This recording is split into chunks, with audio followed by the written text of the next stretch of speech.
If my life went according to my plan, not God's plan, it would not have been as good. Yeah. You have to keep in mind that there's no such coincidences. There are things that you just, if you feel good about it, pursue it.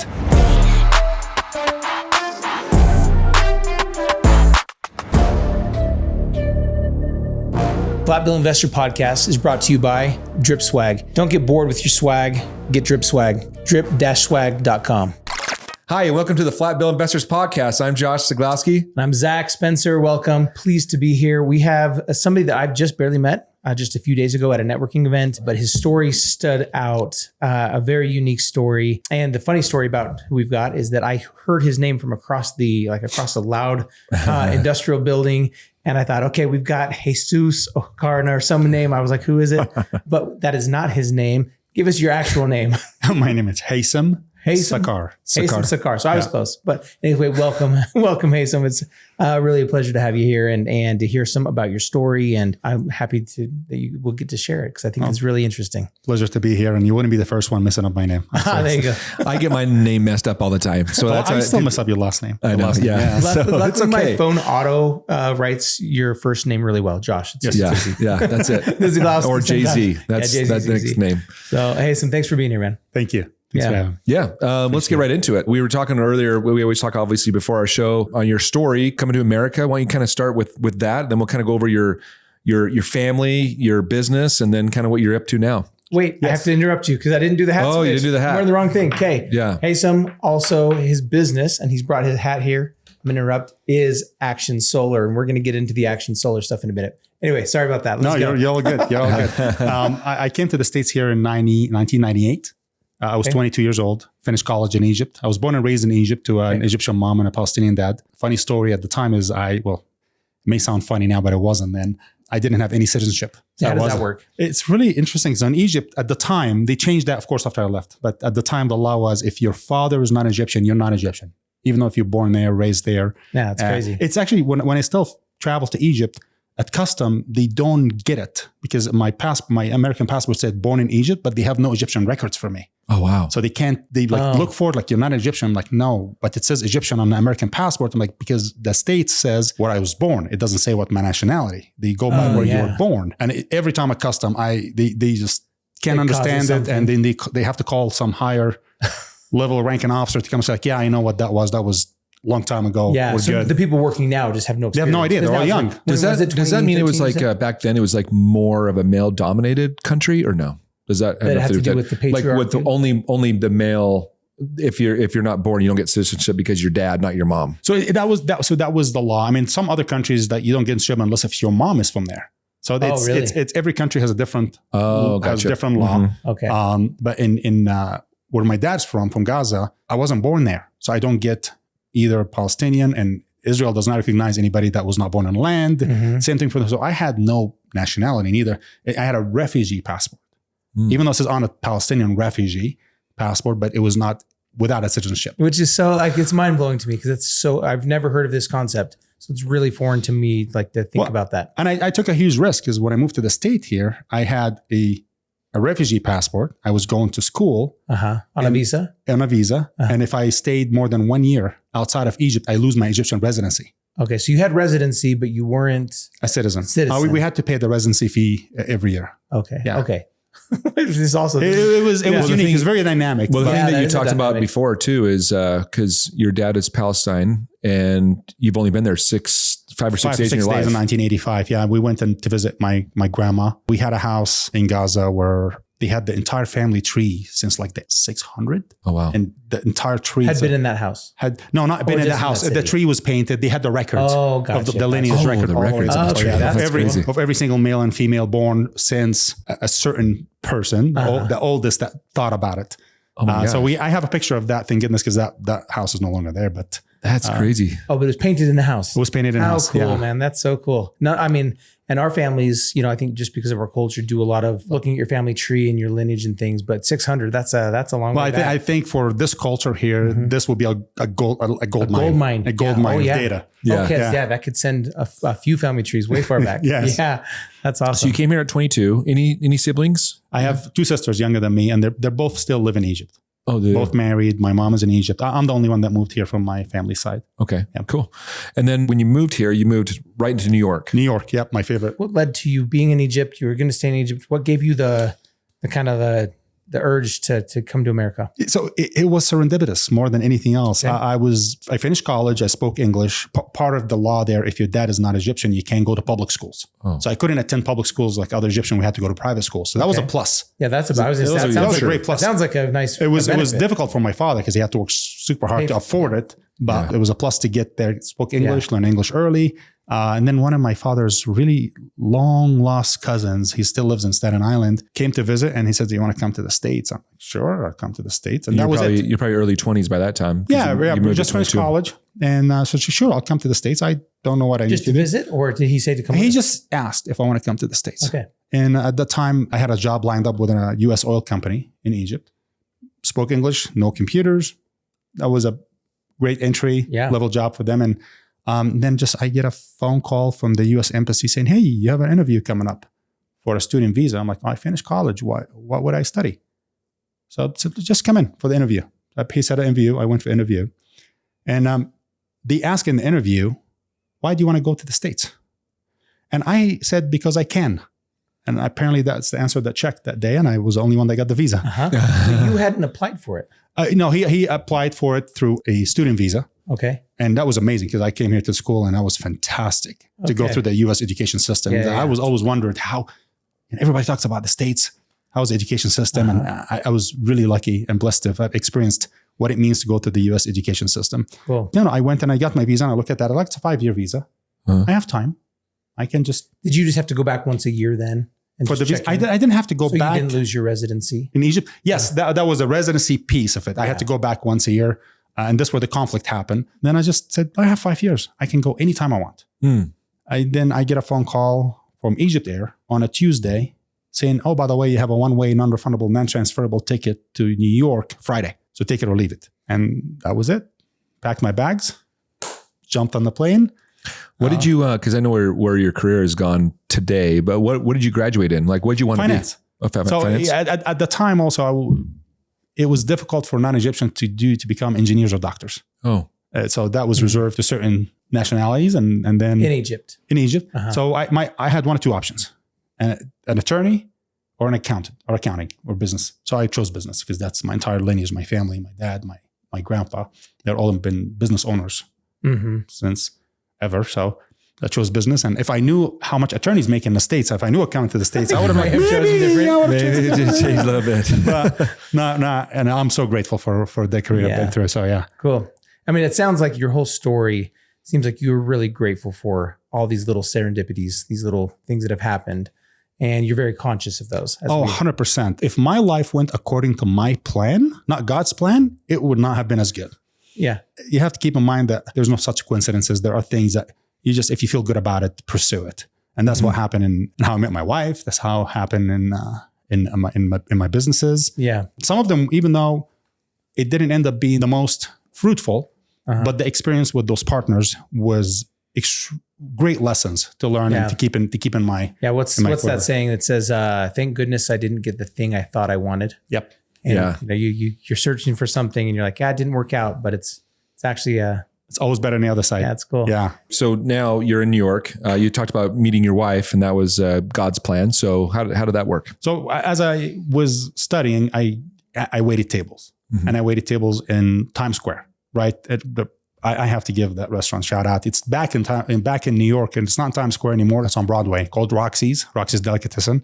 It was right in Times Square across from Ticketmaster. So I was there in Y2K. I was there celebrating 2000. Huge, oh my gosh. Massive. Everybody was both excited and scared at the same time. Yeah. I think everybody remembers where they were too. Like that night, like on New Year's Eve. Most people you talk to, especially our age, they'll go, "Oh, I know right where I was at." Yeah. And I was in Times Square celebrating the year 2000 there. But shortly after that, my wife came to visit from Utah. She was from Idaho, going to school in Utah, and she was there on vacation. She was one of my customers. She walked in and we hit it off. We stayed in touch for a couple of years. Well, we stayed in touch for a few months, lost contact, and one of our friends came back to New York, reconnected us. Oh, wow. That's crazy. And then I just moved to Utah in July 24th. Yeah. Why don't we speak about the 24th? Why is 24th a big number to you? I got my visa on the 24th. I moved to the States on April 24th. I moved to Utah on July 24th. What's your birthday? One March 24th. There you go. I don't want to mention that first because that's very too obvious. But yeah, so it's great, and it was a good number. My last car dealership, car business was called 24 Motors down in Utah County, and sold that building. That was my last auto relationship. Yeah. Until I got another business. So you moved to Utah on Pioneer Day. Yes, yeah. Pioneer's Day. I love it. That's it. That's an important day for Utah. So For me. For the audience that's not from Utah, Utah became a state on July 24th. So in Utah, we were able to celebrate fireworks on July 4th for Independence Day, and then July 24th for Pioneer Day. So that's the day you moved into Utah. That's awesome. Yeah, moved to Utah on July 24th, and we got married December 27th. 24th would have been difficult. That'd have been a tough night. A tough one, yeah. Well, and that'd be crazy for every anniversary to try to do anniversary and Christmas. I mean, it already it's probably still is tough still on tough. the 27th. Yeah, as I'm saying, my birthday's the 29th, and it's tough to do my birthday. Yeah. So, and mine's a little earlier, at least early enough that I'm December 12th. So not too many. Oh yeah, you get the gift first. Years. Well, yeah, not too many years was it like, hey, this is Christmas and your birthday. I was like, no. I got a couple weeks still, so we'll do both. You can't mix them. Oh, there you go. Yeah. That's good. Okay, I was going to say cars, that's a far leap from where you're at now, because being in the solar industry and commercial solar, maybe give us a little bit of insight. How'd you get from cars to where you're at? Well, when I was in New York, I love to travel. I love to explore. And Enterprise Rent a Car was the only one that rents for people under 25 years old. Okay, yes. For a fee, of course. Yeah.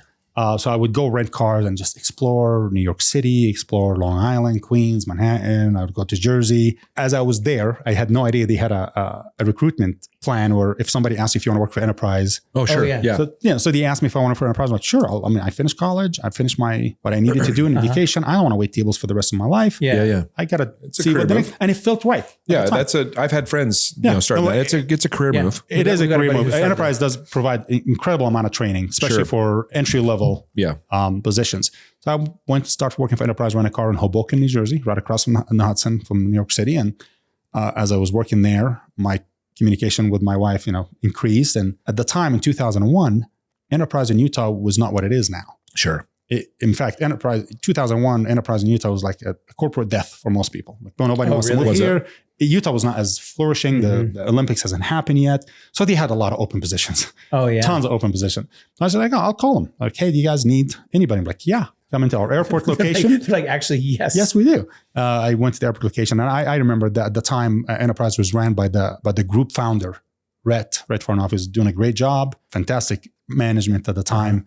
And moved here with rental. And then I'm like, car sales. I like cars. And at the time between moving from rental to car sales, I have bought and sold 18 cars in 1 year. Oh, so you were already flipping cars on the side. At the beginning, it was not intentional. It was like, I've never had a 7 Series. I want a 7 Series. I'll take a 7 Series. I never had this car. I want to try it out. Oh, yeah. So I will just go and try cars. I think it's an Arab thing. Cars and Arabs. Who knows? Yeah. If you notice, most Arabs love cars. Yeah. And they're big on cars. I did that for so long. Like, I should just get into car sales. So I got in the car sales department. Fantastic. I spent enough time, got trained by Enterprise in many ways, and an opportunity came in through some of our clients. It's like, well, you know what you're doing here. Why don't you come help us with our independent car dealership? So that's how I first got in the car business with two brothers. We started the first car dealership. They started the dealership. I joined them, and we took it from 5-6 cars a month all the way to 100 cars a month. Wow. Just in a span of 12 months. And we grew that one to a second one. And long story short, they ended up buying me out, giving me my shares of the original one. I took the next one. I bought them out of the second one. And then I noticed that commercial real estate is really what it is for the car business. Right. I just own the property, develop an auto business, get it in the black as soon as possible. Yep. Have good reputation. Then you're selling the business and with the real estate. Yeah. And the valuation it magnifies. Yeah. So I did that with the second dealership, Patriot Motors, which they're still in American Fork. They're doing fantastic. The owners were really good stewards over how the process should be. Marrying the independent car dealership and the franchise model is really what car dealerships thrive. Then I opened the third one, 24 Motors, and then I sold that in 2020. Yeah. Yes, 2020. Yes, 2020. 2020, right in COVID. Awesome. Yeah. So the dealerships, I'm kind of curious because you mentioned you started with independent. Did you end up going with like a Ford dealership or a Chevy, or was it all independent dealerships? So all independent dealerships. Enterprise was a used car dealership, but Enterprise had a stake in franchise dealerships. So all the training was franchise training. Gotcha. Like any other franchise, GM, Ford, same exact training in sales and finance, same relationships with all the banks and lenders, and same marketing. And we just take that into an independent model where you have a lot more flexibility in where to buy cars from. I couldn't buy cars from outside any source except rental fleet and enterprise. Gotcha. So that limited I can my see that. fleet choices, but I had no choice. That was the purpose of enterprise car sales is to sell the rental cars on a retail side. I can tell you're very grateful for enterprise. And I say that because like we talked about earlier, that's an opportunity for anybody. If you're in your early 20s, mid 20s, I think you got to be 25 to do their program now. But I know. It definitely gave you a catapult to where you're at today. Structure. Yeah. It definitely gave a structure. It was a good springboard into structure. Springboard is a better word. Yeah. Into structure and how to look on things holistically, read financial statement, be responsible for your own P&L, know where each part of the business sits. Mm-hmm. So that definitely added a lot of structure. Yeah. Because the enterprises I've been in, I remember thinking that when I was in my late 20s, like, maybe this is an opportunity for me. And just to start, because one of my managers left, I worked at Sears in my early 20s.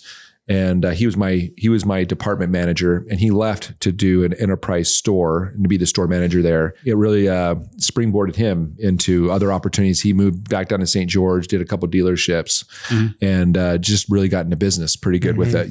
So it's definitely something I've seen good things come from it. From the entry level and up, definitely. It gives people structure when they need it. Yeah, that's pretty cool. That's great. Okay, we still haven't answered the question though, because you're from cars, enterprise, into solar. How did that transition happen?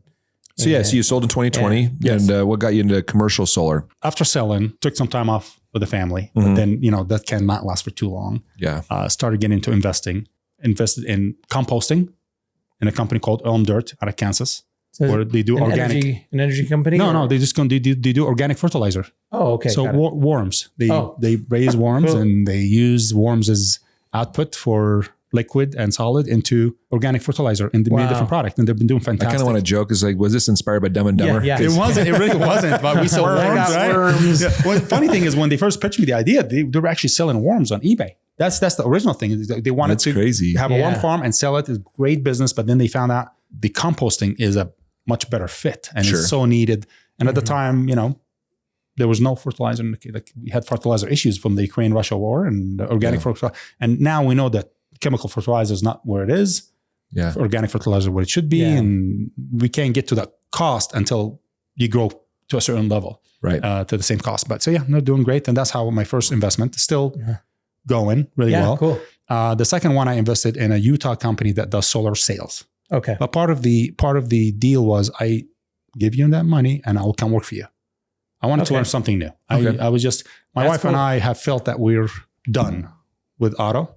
Even though, funny enough, I'm getting back into it with Honda. We're doing it, but this is exotics. We're doing it I'm helping him, partnering up with him to do exotics only. Auto dealership. So invested in that company, went to work with them for a while, learned plenty. I was able to connect with so many people in the industry, and then found out that there's a different shift. I mean, my entire history was operational, auto dealerships and operational and cost accounting, and I just saw so much waste happening and tons of sales and huge percentage of cancellation, and nobody's catering to the commercial side of the business. And we separated and found an installer, and we'd made an acquisition, great ownership, great people. They're still with us. We decided to expand in the commercial operation. So we started in November 2021.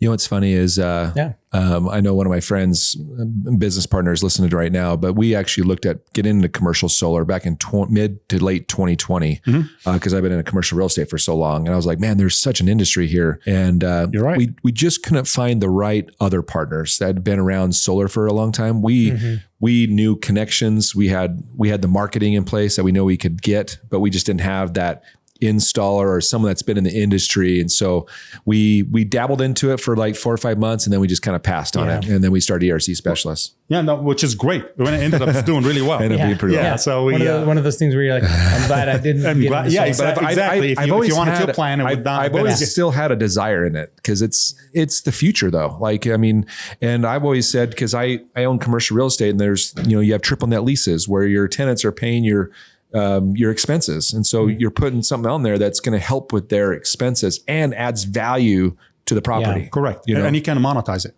Yeah. You can monetize it through a power purchase agreement or including in the lease. and figure it out. So that's what we do now. The commercial space is a very small space, and less than 2% of the country uses it. And utilized. So there's a huge growth opportunity. And you're right about finding the right partners to do it. Yeah. The barrier of entry is so high. Yeah. And residential solar, which we only do the state of California for residential solar. We pulled out of the rest of the states that when we first got in, they were doing commercial residential in Utah and Colorado. And it just never made sense in a way that commercial solar did. And that residential is fast money because you get paid a week after install. In commercial, the milestones, like we have a project that we signed in January 2022 for the Minnesota school district, and we haven't finished it yet. Oh, wow. Quite large project, long milestones. There's interconnection timeframes, and definitely there was a huge learning curve before I got into it. And as I went through it, but as an operator, and this is what we do, we're operators, we have certain rules that we abide by, and our milestone payments are earned, not contracted, where most people do it. Yeah. And we stay with the client all the way to the completion, final completion. Final completion is our recognition. So we want to make sure that the client is finalized, going through. And since then, we've been able to expand to, we walked in at 3 states, and now we're at 30 states. And now you've got a really great partner. You said you've partnered with a storage company, right? Yes. So we do a lot of work for storage facilities. They have plenty of space, a rooftop, and they're fantastic human beings. They're based out of Utah. One of the best storage companies in the country. They're sophisticated. They know what they're doing. And we have such a great relationship where we fulfill what they need for their yearly targets. And they give us good amount of freedom to be able to get to it with all the checks and balances that we have to go through, working through such a high sophisticated there's business. probably a lot of permitting things and, lots of roadblocks you got to get through. Is this a big RFP business? A lot of RFPs? Yes. Yeah. Mostly RFPs. It's definitely, it's a great way of doing business. But also what matters most is not just the RFP process and the cost. They're great, but safety records, compliance. So our company, one of our sections, our flywheel, is the most compliant and the best safety installer in the country. Oh, gotcha. So that's really what drives our entire flywheel. Is the more we focus on compliance and safety, it's the more we get picked for projects.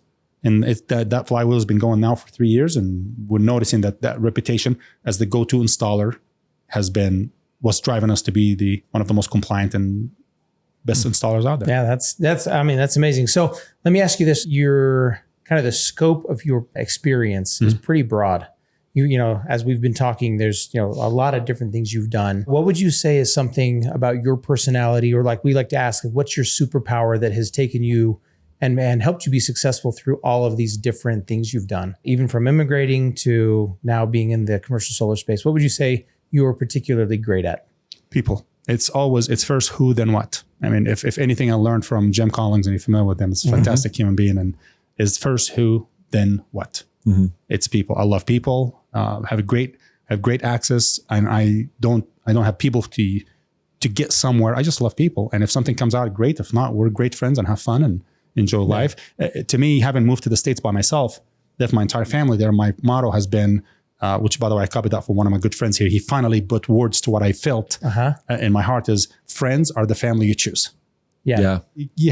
I have a lot of good family members, a lot of good friends. And of course, from my wife's side, amazing family. I was blessed that way, but friends are the family you choose. So love people. I don't give anybody a reason to to be shy or. Yeah. And hearing your whole story too, like I can tell, I've never been obviously around you when you're in your day-to-day operation hat, but you're very patient. Like listen to that story from coming to the United States, something just all of a sudden happens to you of, going to get a flight on a Friday, and then all these different pieces that's happened in your life. There's been a lot of patience there. Yeah. It's funny that you say that because I don't see myself patient enough. But and I've had a lot of other jobs in between. Like in the beginning, I landed in JFK at 2, got picked up at 7, and in those 5 hours, I was just people watching, and I was just loved I recall every second of those 5 hours I was sitting outside JFK watching people. It was beautiful. Then my first job was 5 a.m. next day, cleaning a warehouse from dead mice and ketchup. That was the first job. And it was great. And I went there from doing that into forklift operator into inventory, into helping them with QuickBooks, into sales, and into delivery. So I delivered in all 5 boroughs with a big long truck in Manhattan, Queens, Brooklyn, Staten Island. So we've done construction, AC registration, demolition, driver, I mean, every job there is, because I always wanted to experience something new and something fun. But no, the desire to experience definitely both two superpowers there. I mean, I'm not saying it's patience, but it's definitely people, because that's what I've kind of learned is all my different jobs I've had. I've learned different peoples and their personalities and how to adapt, almost like being a sponge. Yeah, well, there's a chameleon. To people's personality. That's what my wife always says. Like, man, you're around this person that's crazy. You adapt to their crazy, and you know, people that are patient. So we'll have to have some more conversations, because it's been a really mind opening and eye opening. I've loved this story. Conversation. Yeah, your story is amazing. I hope you get a lot more chances to share that and let people look up to you as a great example of what you've accomplished. From coming from where you came from and done that. So we've loved getting to know your story. Appreciate it. I appreciate it. Thanks, guys. Thanks again, man. Thank you. Thanks for having me. Thanks for coming on. Well, as we wrap up, invest in yourself. Invest in your life. This is the Flat Bill Investors Podcast signing off.